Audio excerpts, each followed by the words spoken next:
Oh, hey. We're here at Niagara Falls, New York. And Canada's right back there. Anyway, we got wings from this little green hut over here.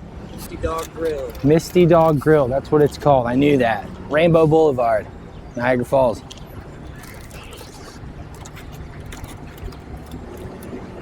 It's not bad. It's got a lot of crunch to it.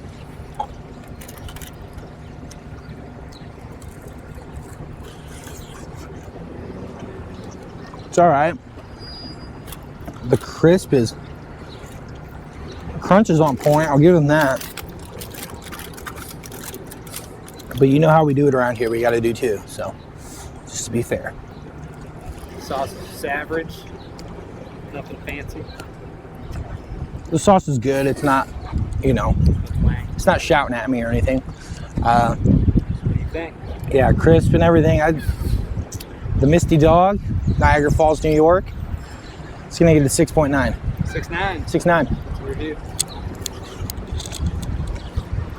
Everybody wave to Canada.